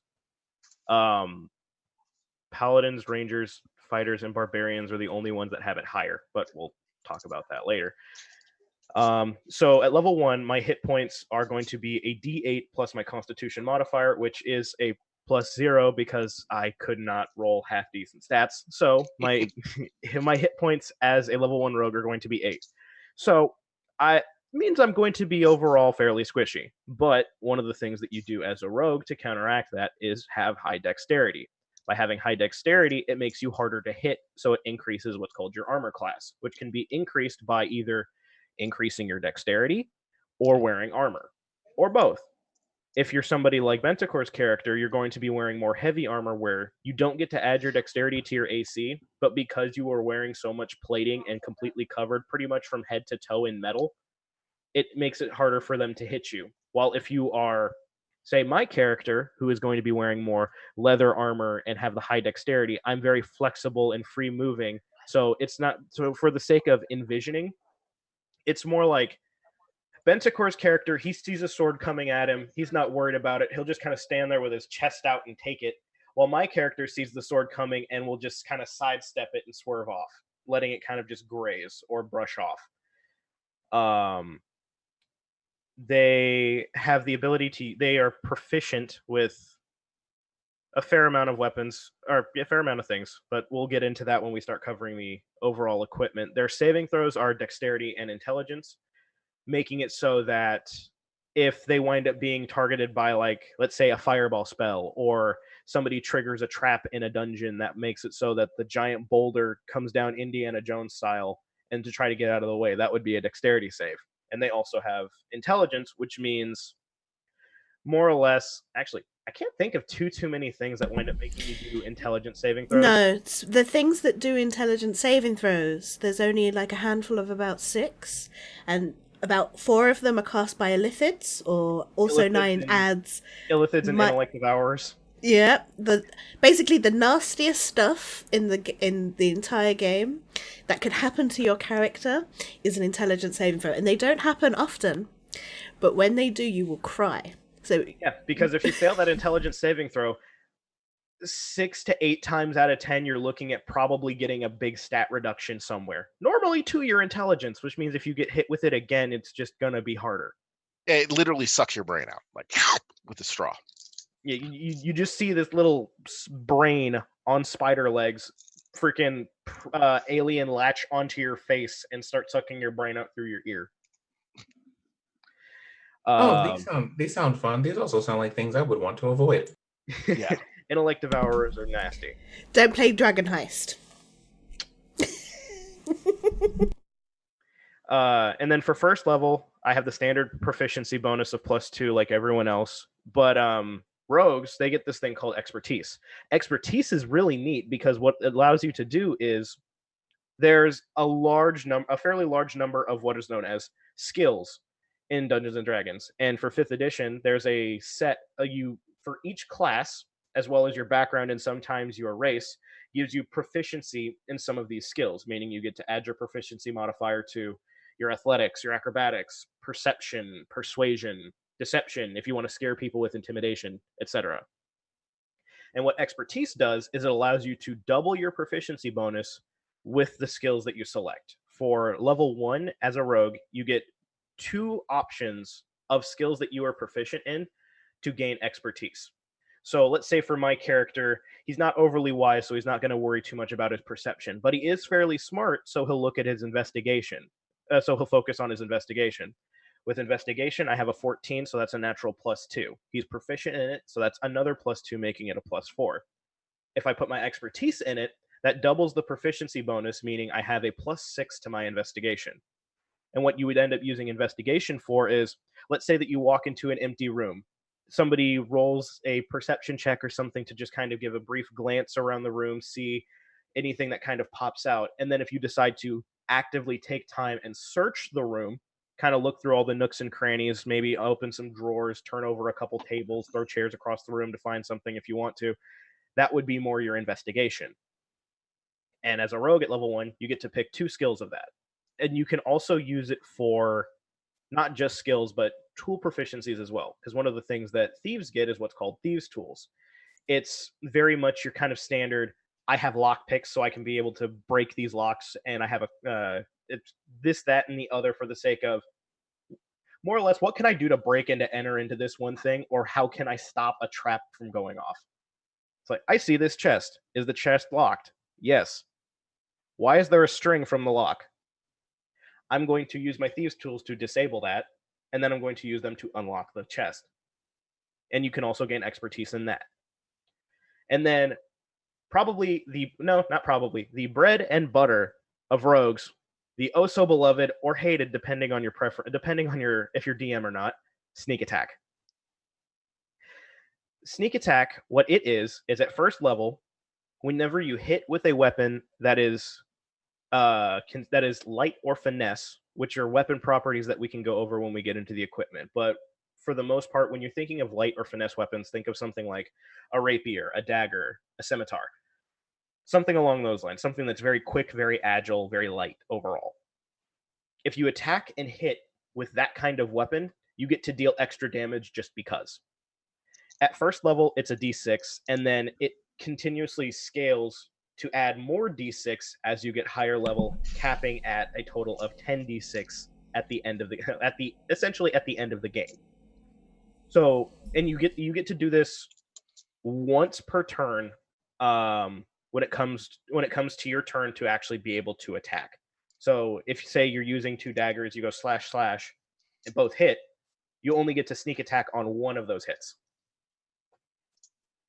And then the last thing that they get for level 1 is Thieves' Cant. And Thieves' Cant is essentially, it's Morse code, more or less, or it's the secret language that only thieves know how to be able to read and comprehend. It can be a series of clicks and taps on a table when you're in a tavern to try to see if there's other thieves, or try to decipher a message, or somebody slips a note onto your like into your hand or something in passing or at the tavern, and then you take a look at it and it just looks like gibberish and scribbles. But Thieves' Cant is being able to actually tell, oh, there's a message in here. It says, meet me in the back alley at 10 p.m. There's a lot to go over with rogues, but we can kind of go over that a little bit more later because I don't want to eat up too much of the time. So, Gloss, would you like to go into wizards? Yeah, wizards. I've never actually played a wizard, but here we go. So we've been talking a lot about mechanics and everything. I would like to just break tradition because that's what I do.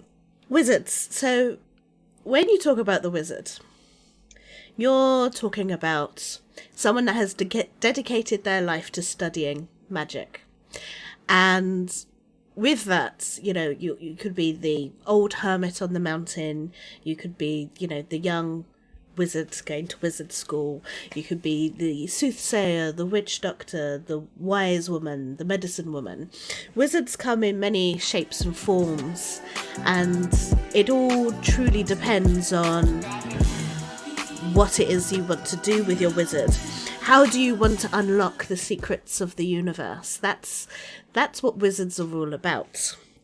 Now, the most fun thing about wizards is that they are the ultimate casters. And I only say that because I own the D&D spell cards, and the wizard pack is this thick. Yeah. The only one that are quote-unquote better spellcasters is bards, and that's just because as I level, I get to be able to take this spell and this spell and this spell and this spell.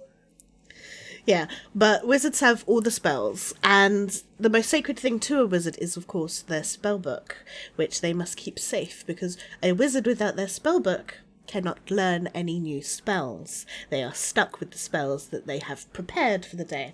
But we will talk about preparing spells and everything when we go more into spellcasting, because spellcasting is completely different from just whacking things with your sword. It's more refined and classy. So obviously the hit points. Wizards are squishy.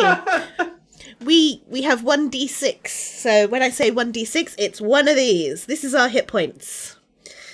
which will probably be 6. Although I have, I think, +2 to my Constitution modifier, which means I'll probably get 7. But pretty much at level 1, anything can do 7 damage. Your job is not to get hit.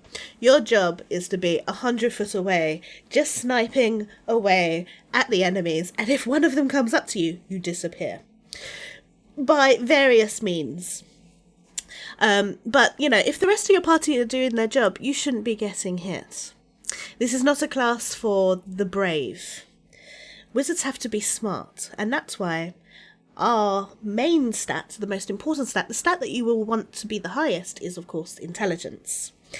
Because, you spend all that time looking at books, you're going to be smart, hopefully. Unless you're just got pictures. I don't know.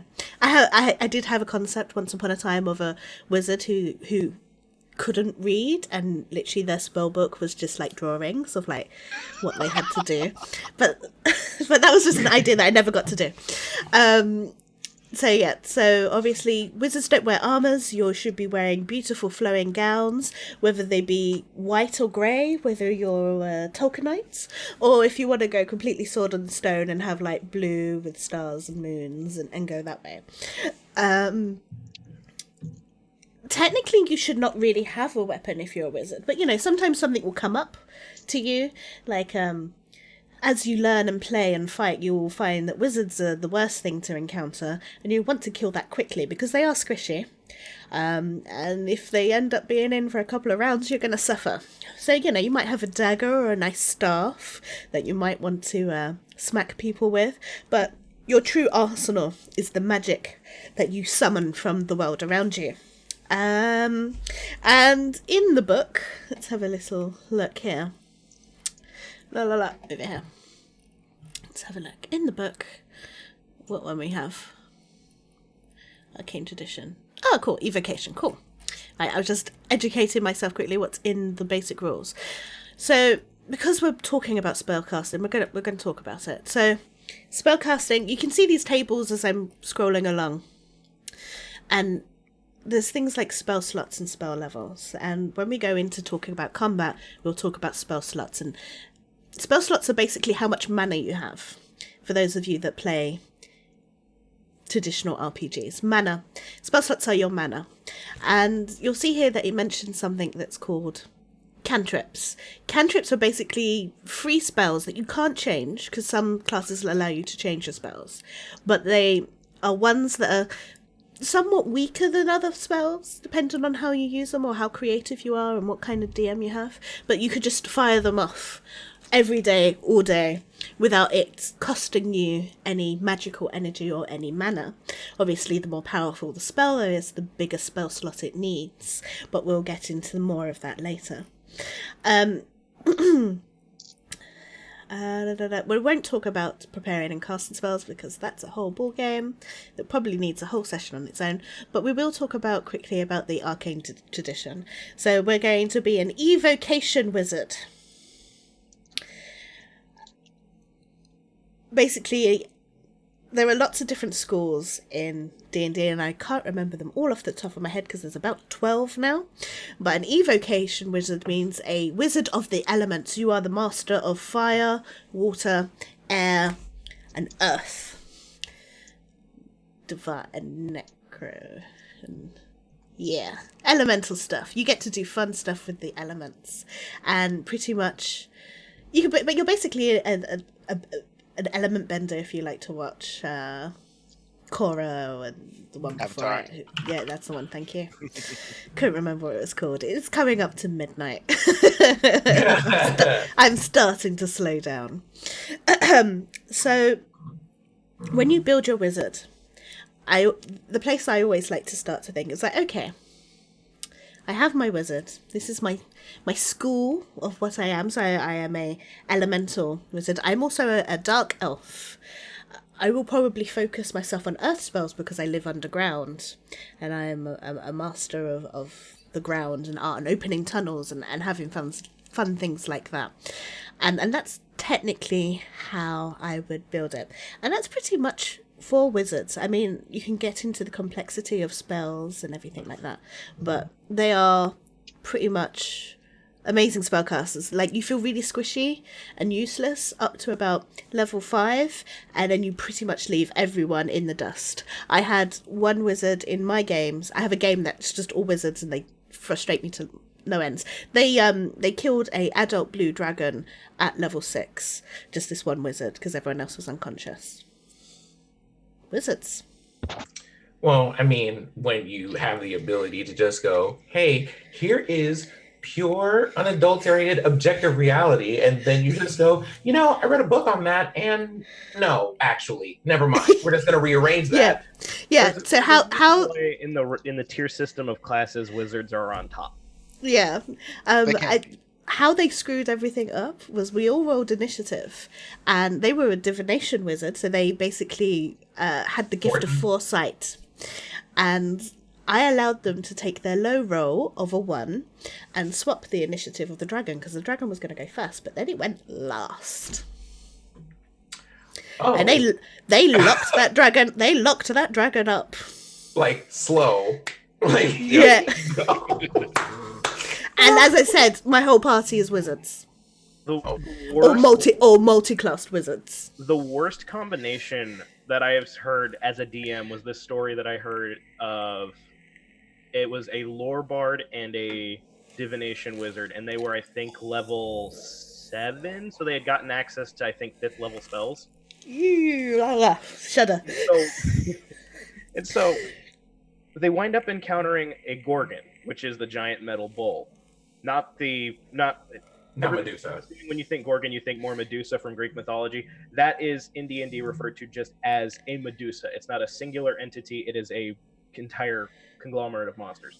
But they encounter a Gorgon. The bard casts polymorph on the wizard. Or sorry, not on the wizard, on the Gorgon. The wizard makes him fail his save through those dice. So they turn the Gorgon into a bunny, pick the bunny up by its ears, and carry it with them for a while, until they go farther into this cave and find a hydra sitting in a lake. What they do is they take the bunny, they throw it at the hydra. The hydra snaps it up thinking food. Oh no! How polymorph works is when the hit points of what you have been transformed into wear off, you revert back to your original form. The hydra ate the rabbit. The Gorgon turned back into a Gorgon, which is a giant metal bull, exploding from the inside, and then proceeded to drown in the lake because it can't swim and still needs air. Well then. You know what? Those players deserve that. That's some very clever thinking. That's the type of stuff you go, well, when stuff like that happens to you as a DM, you go, well, you've just completely ruined all my encounters for this cave, but here's some treasure. Right. I love it. My favorite thing about DMing is when characters or players come up with unique and novel solutions to complex problems that I never would have thought of. I love that. That's my favorite thing. I like it when they do that, and then I take credit for it. It's like, yes, I totally planned for you to do that. Who would have thought that the barbarian would throw the monk gnome up to the dragon and then would stunning strike it, and then the wizard would make it fail to save and make it fall to the ground? Right. So what all of that is really complex if you've never heard it before, because we're talking about actions. This is experience. These are high tier strats. Right. No, I don't even think they're high tier strats. I think it's just teamwork. It's about knowing your character, knowing what they can do, and working together as a team. And that's all D&D is just the ultimate teamwork game. So the last thing we want to cover today before we end the stream is backgrounds, right? Page? 38. Thank you. So backgrounds give you a couple things, right? They give you some languages and a couple extra proficiencies, and they can give you sort of personality traits. Now, some DMs insist on every character having a background so that you can so that the DM can kind of weave your character in with their story with other characters. You can kind of consider a background as a backstory. Now, the D&D basic rules has a handful of backgrounds. I think it's 6 backgrounds, right? And these kind of describes like sort of a really generic backstory that you might have.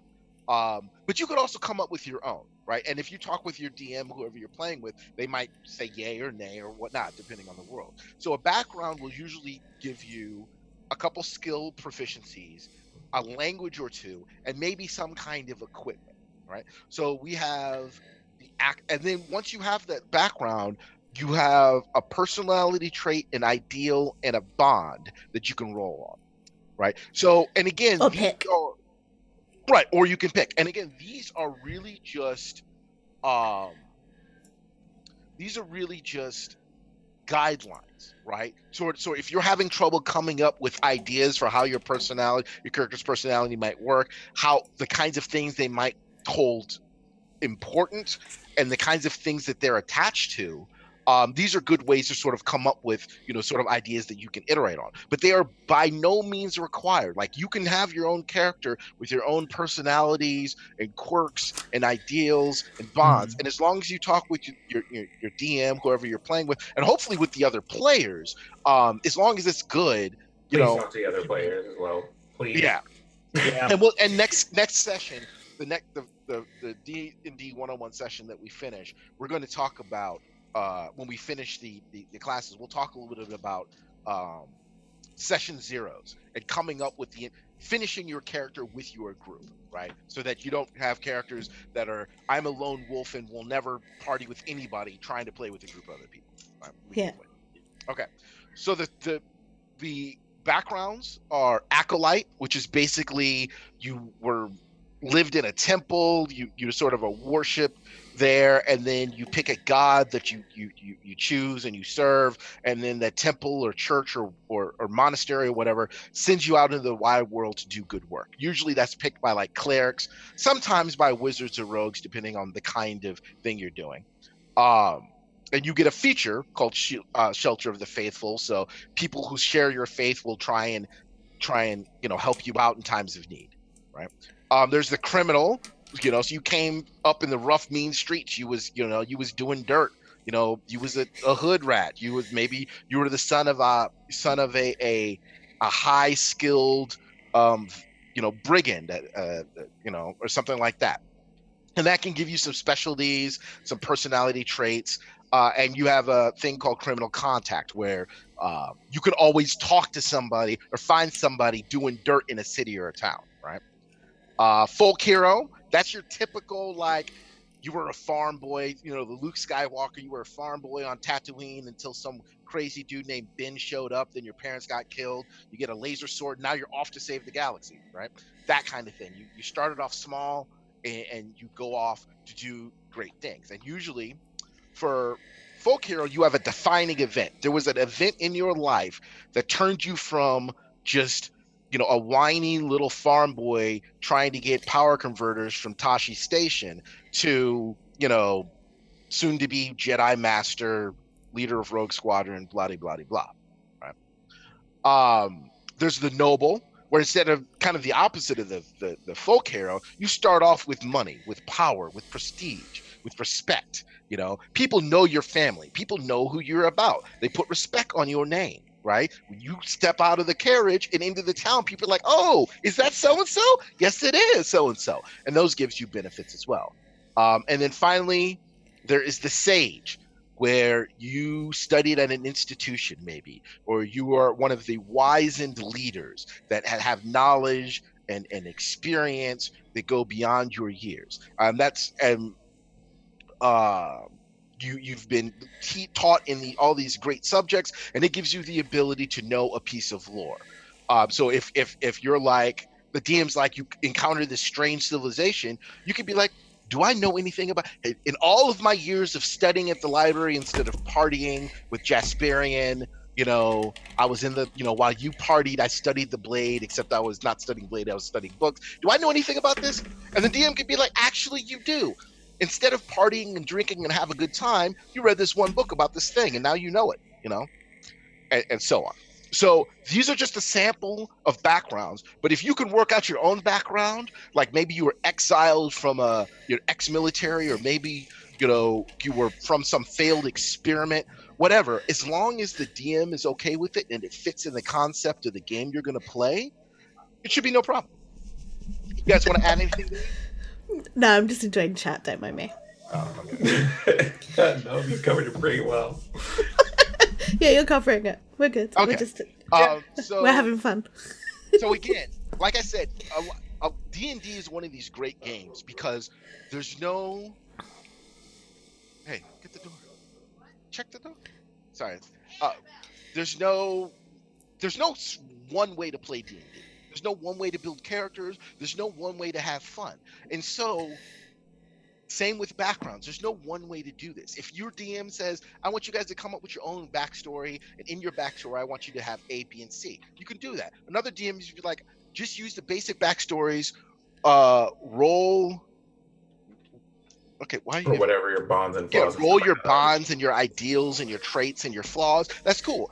I heard of one system where every character has sort of like a defining adventure or event in their life that made them who they are, right? Or maybe it was a defining event or an adventure that they went on. And then two other characters in the group got to say how they were involved in that character's adventure, and thus tying the characters' backstories to one another, so giving you a reason why this group is together now, which I thought was interesting. One game I played, every character had to have a flaw, but the other players got to decide what your flaw was. So you could be, I'm strong and I'm beautiful. You know, Jasperian is muscle bound, glistening with coconut oil. He somehow always has, right? He hits like a truck. You know, he's got a smile that when he walks into a tavern, every woman asks him for his skincare routine. Exactly. But my flaw, you guys would say, well, Jasperian's flaw is that he's got terrible flatulence. In high stress situations, he just can't control his bowels. And I'd be like, well, that sucks, but okay, let's play with it. I'm not saying that that's what you would do. I'm just saying that's another way that you can sort of help round out these characters. I actually liked having one bond, and I like choosing a ton of flaws. Multiple flaws is always fun. I love flaws. Like my favorite character, she has to have a bath every day. Rain or shine. Needs a bath. Complains about the other players never having baths. Because everybody else stinks. Everyone else stinks apart from her. She smells like soap and flowers. But another flaw is hers. She refuses to stay in an inn that isn't up to her standards. So she will camp out if they come to an inn and it's like rats and fleas and like it only costs a copper to stay. And she's like, no, thank you. I am a very big fan of having a whole bunch of weird or particular unusual quirks. I guess those would be flaws. It's just things like, for example, running into situations where anything is described as like gross smelling. Don't let me be the sorcerer or wizard or anyone with prestidigitation in your party, or I will just be in the back of the line just like, oh, that's interesting. Just while we're just sitting cleaning and just like, why is the whole room scented of pine? It's kind of like, it's such a nice homey smell. Or if you're trying to get revenge on an NPC who just happens to be smelling a flower, you make it smell like poop. Right. I mean, exactly. I might just be like, oh, I have no idea what happened. I just feel like we need to leave. and that's the great thing. Oh, go ahead, Elo. Well, probably one of my favorite character flaws was a fighter I had who had a 6 in his charisma. Oh no! Absolutely no social skills or social aptitude whatsoever. So, like on paper, it was written, "Don't let me hold anything because I have a bad habit of just picking things up and fiddling with it until it breaks." But it wasn't just that; it was also the fact that he is completely socially inept to the point of where he does not understand social cues. He always talks in the third person. He doesn't know how to properly form like decent sentences. He can sometimes end up being too blunt, and 90% of the time doesn't end up using euphemisms, sarcasm, similes, metaphors, or anything like that. That's pretty awesome. That is pretty awesome.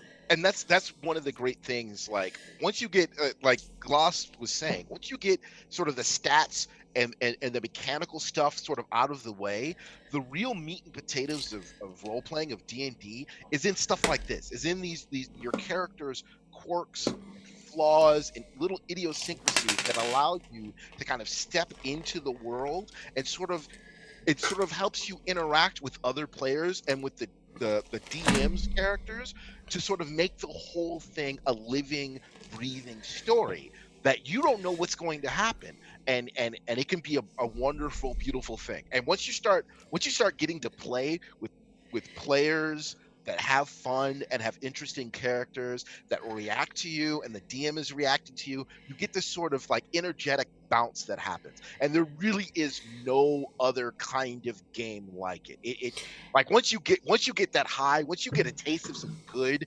D&D role playing, you're going to want it every time. It's amazing. And it's addictive. I mean, Yes, it I did my first session 3 years ago, and I wish I did it sooner. And it's not like, finally I have a hobby. Like, because I didn't have hobbies, I just had stuff that I did. Like, no, this is a hobby, you know. It's the reason why I've got all these books, you know. Like, it becomes one of those things where like you just realize that you were just like, someone went, hey, are you free to do something? And you're just like, no, because I have D&D things to work on. And that is like a legitimate thing that is a whole social activity to itself that you now have to plan other things around. Hey, Right, you can put we go it to on this your birthday calendar. party? I'm gonna have to leave early because it's my D&D time. Yeah, my best friend at the moment, she's like, oh yeah, we gotta have a girly weekend. And I'm just like, okay, well, this weekend I'm busy on Saturday, but the weekend after I'm on Sunday, so you can have the That's Sunday it there. right there. Just like, y'all better talk to me before Saturday or Sunday, or we're gonna have problems. You know, you've fallen in too deep when it comes to the whole thing of you plan your entire social life around planning for D&D. Even if you're not a DM, it's just like, I don't know, I've got my character backstory that I'm working on. It's like 90% finished, but I need to go through and make some revisions. It's still just... Yeah, it's 17,500 words. Like, it hasn't turned into a light novel yet. I have a 17,500 word backstory. You do realize that's almost half a novel. Yeah. Right. We will talk in the next D&D 101 cookout when it comes to like session zeros and sort of building these characters with other groups, how you can put too much. You can build your character into a corner by giving them too much backstory, right? If you don't give the other players and the DM a way to sort of play with some of the things there. But we'll talk about that next week. That feels like a dig. Huh? Are you throwing some shade at my way? No, not at all. Not at all. Like, I'm just... I'll have you know that this character that has 17,500 words is 300 years old. So I had 300 years of backstory to write, which I did. So all I'm saying is, for you. if you like in my DMing days, sometimes players would come to the table with a character that was so fully envisioned that there was no room for them to grow at the table. And there's plenty of room. And that's what I'm saying. That's all I'm saying. But again, it really, really depends on the DM and the group you're playing with, because every group is going to be different. Every game is going to be different, and that's one of the beauties of D&D. So we should probably wrap up here. Yeah. I wanted to just say one last thing. In the cookout, we have the tabletop room. So if we want to cover more of this information, if you get the itch and it's like, you know what, I want to roll my own character, I want a little help or something, come in the tabletop room, hit us up, me, Sin, Elo, Gloss. If we're available, we'll be totally happy to help you out, point you to some resources. There are literally hundreds of ways to create characters, mobile, PC, iPad, whatever, ways you can get the information, the basic rules, the PDF. All of this information is out there. We can help you find it. All the ways you can build the characters, we can help you build them. So don't be scared. The hobby, once you get a taste, once you get in there and have some fun, it's like nothing I've ever done. I've been doing it since I was 12. back when I made up my own rules. I've played all kinds of games, and I always wind up coming back to D&D. So Yeah. I know for myself, at least, I definitely have no problem if you ever want to try to just get a hold of me, either like through an @ in the tabletop or even through a DM. If you've got D&D questions, I will be more than happy to give you any answers. Or hell, at some point or another, if you're looking at, I don't know, you want to try to start a D&D game next week, or you're starting one and you have no idea what to do for a character, please feel free to message me and I will help walk you through step by step on how to do your character. Yep. I make characters in my free time for fun that I have almost no odds of ever playing. I probably have a backlog of 15, 20, 30 plus characters that I've just made up through a series of either PDFs or written up by hand that I am more than likely never going to even get through a third of. And I'm a D&D streamer, so all I do is stream my D&D games. I've got quite a few coming up, so, you know, and we even do special weekends where we have our viewers come play with us. So obviously you see me in the chat as Goldheart Gaming, obviously you see me as Custom Gadgets. If you ever just want to come play with us or hang out or maybe watch some fun shows, then you should definitely check that out too. Would recommend. Yeah, you would. Sin is our newest member that will be joining a game that's going live in June. We're doing sci-fi. I cannot wait to see that. I'm terrified for the DM, to be honest. I train this DM myself. I'm scared for them. You're gonna work this poor DM, huh? Oh yeah, I'm scared for them. You throw some shenanigans their way and you're just like, but you taught me everything I know, but not everything. Not everything. Okay, so to be fair, they just were just like, hey, let's have everybody play a game of Cards Against Humanity, just to see where everybody's sense of humor is and how they get together. Came up with, and they saw what we came up with. It's like, oh no. Yeah, it was like literally opening Pandora's box. I was like, whoa. It's like opening Pandora's box, but no hope at the bottom. Yeah. No. Yeah. It was a good night. Like my sides were hurting, my face hurt. It was a really good night. It was real good. All right, well, wheat nips. Oh, say again?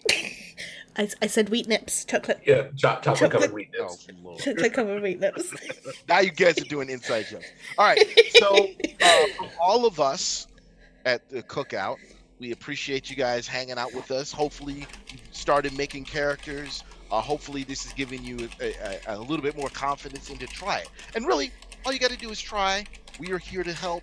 We are here to get you on the adventuring road. So if there's nothing else, we'll see you next time. Thank you. Night, everybody. Good evening, darling. Take care.